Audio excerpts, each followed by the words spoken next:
If you're packing on the pounds and you're breathing heavy walking up the stairs and your friends all hate you, you don't talk to any girls, you've totally neglected all the hobbies you love, maybe your family is upset at you because you don't attend family gatherings anymore, you might just be a very high-functioning CFA candidate. Because of the nature of the CFA program, there's no really good way to balance work, life, and studying for all three exams. The topic for this video stems from a quick comment I made from a video a few weeks ago where I said I don't think you can balance studying for the CFA exams along with having a successful social life, exercising, eating well, and sleeping well, and all those great things. Many of you commented down below and said, no, AJ, you're totally wrong. You can and should have a really healthy lifestyle while you're studying for the exams, even though you're going to be studying late into the night and on the weekends and all that. You should take time to exercise, hang out with friends, eat well, and everything else that a constructive member of society should do. Now, I get where these people are coming from.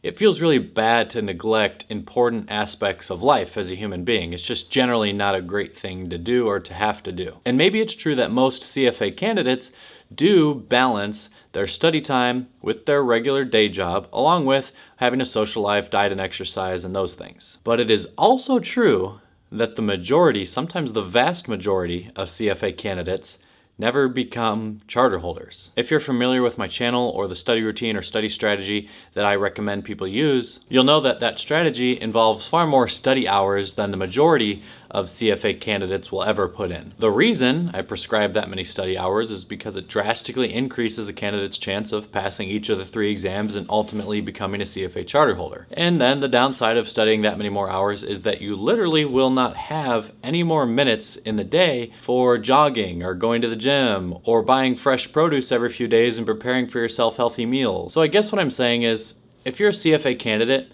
and you're putting forth effort trying to balance a healthy lifestyle and a flourishing social life and putting in a lot of extra hours in your regular job along with studying, you're not doing the things necessary to drastically increase your chances of passing each exam. And so although you may feel better during that 3 to 4 year period, and you may live a slightly better life during that 3 to 4 year period, ultimately, because you probably are less likely to pass the exams, that trade-off is not quite worth it. You might be going, AJ, you're telling me I need to suffer for 4 or 5 years just to get through this program? No, I'm not saying you need to suffer, but I'm also not saying that you need to do anything that other human beings of the past haven't done. Sacrificing a lot of the things you enjoy and can be healthy for you to do in pursuit of some other, in my opinion, extremely noble task in this scenario can sometimes be an okay deal to make with yourself, assuming that thing that you're pursuing is going to have some long-term benefit for you. For example, consider every single doctor in America, or in the world for that matter.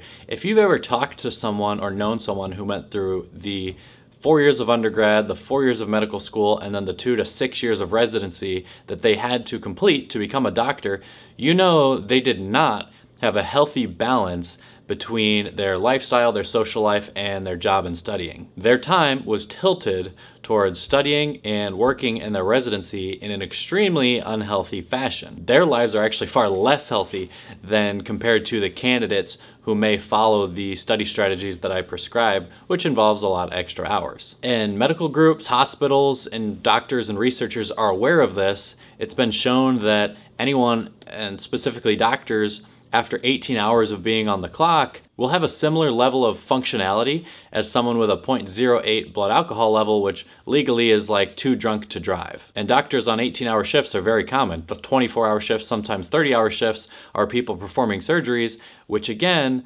are at a position in which they wouldn't legally be able to drive. Now, I'm not saying that's a good thing. I think that's a very bad thing, and the medical industry needs to change completely because of these shifts that they force on young doctors. But my point is, I've never told a CFA candidate to work and study for 30 hours straight. I think that would be crazy.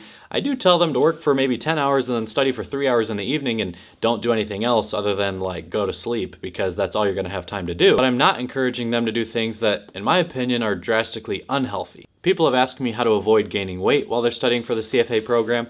My answer is you can certainly avoid gaining weight by not eating. And if you're really just focusing every ounce of energy you have on studying while you're studying, you're not gonna have any time left to spend eating. So just by virtue of how you are spending your minutes, you're gonna end up eating less food, and you could certainly lose weight even without exercising, you're just studying and working all the time because you've eaten less calories than your body burns. Now, you're certainly not going to be building muscle or endurance or cardiovascular health because you're just going to be sitting in a chair literally all day long. So the next argument could be, all right then, AJ, well, how do I maintain my health? My answer is, and has always been, you don't. If you're serious about becoming a CFA charter holder, the season in your life during which you are a CFA candidate is not one in which you are developing in many different ways as an individual. You're not doing a lot of self-help.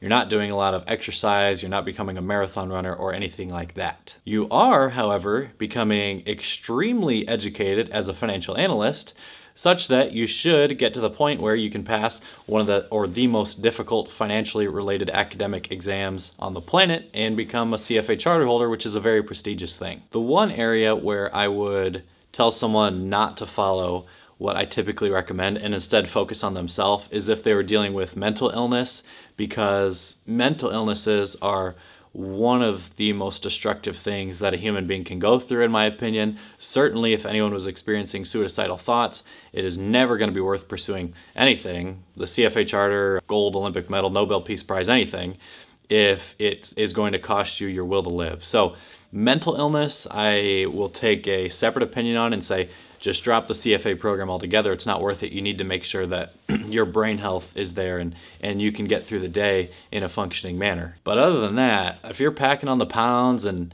you're breathing heavy walking up the stairs and your friends all hate you, you don't talk to any girls, you've totally neglected all the hobbies you love, maybe your family is upset at you because you don't attend family gatherings anymore, you might just be a very high-functioning CFA candidate. You can probably tell by this point in the video, I value sacrifice far more than I value balance between other things in your life in terms of progression towards becoming a CFA charter holder. So just think about this for a minute. If you're a candidate and you're going to go ahead and sit down for the level 2 exam, let's say you're trying to solve a question about fixed income binomial interest rate trees. Are you going to have a higher chance of answering that question correctly had you no-lifed the fixed income book in the CFA exams and solved 40 to 50 different types of problems regarding binomial interest rate trees? Or are you going to have a higher chance of answering that question correctly if you balanced your social life and you got to spend time with your old friends and you met a couple girls and developed relationships with them, and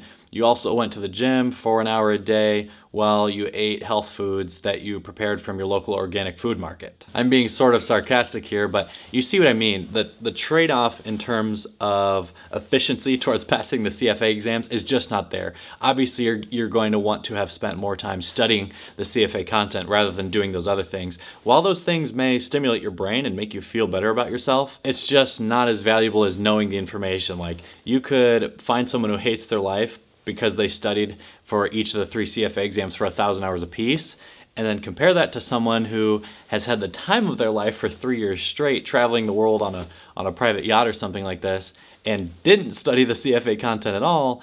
And who's going to do better on the CFA exam, right? Obviously the person who feels terrible about themselves but has pounded that content into their mind. Feeling good is not an efficient trade-off for study time when it comes to answering CFA questions correctly. It's just never going to be. And trust me, I'm not one of these people who thinks their personal identity lies within their job, or even that people should prioritize their careers over everything else. I view my own career as just one facet of maybe 10 facets of my life, and it just so happens to be the one that allows me to fund all the other facets of life, which is the best part about it. But it's not really a part of who I am, and I never would want to spend more than like 60, 70, certainly not 80 hours a week doing that one thing, just because it would take so much time away from the other things I enjoy. There are people who work in investment banking that would tell you, yeah, working 80 hours a week is great. You need to completely grind your life away to further your career, and I'm just not that person. However, I'm also a realist, and I recognize that if you choose to pursue the CFA program, and we'll talk about that here just in a minute, if you even really should choose to pursue it, but if you do choose to pursue it, you are not going to be afforded the flexibility to have a healthy work-life study balance. It's just not in the nature of the program. Since it tests you on the amount of material it does, you're going to have to study way more than you might want to give yourself that very high probability of passing. Of course, there are people who just study 100 hours and say, hey, I skimmed by. But if you're like me and you're going, okay, how do I give myself the best chance of passing this thing? you're going to have to put in an amount of hours that doesn't allow you to do all these other things I've been talking about. But then when you're done with the program, definitely take some time and go back to revitalizing those lost relationships, your health, and some of the other things we've talked about that I think you do have to sacrifice just to get through it. So let's say you're not even a level 1 candidate yet. You're someone considering pursuing the charter in the future, and you're hearing me say this and you're going, wow, this sounds terrible. I don't want to have to sacrifice all these other facets of life. Know that, number one, you don't have to do that, but I also don't think you'll probably pass the exams if you don't. And so number two, if you do want to be serious about passing the exams, you want to evaluate if you're willing to give up what I think it takes to give yourself a good chance of becoming a CFA charter holder. It's probably worth it. In my opinion, it is still worth getting it done. Now, if you were to sacrifice all this time to get through levels 1 and 2, if for some reason we're never able to clear level 3, then it certainly was not worth it. But if you follow the study strategies I prescribe, I do think you'll be able to clear level 3, especially if you got after level 2. So make that determination on your own. Consider what you're willing to sacrifice for the prestige of the charter, for the career development, or for the income that can come with it.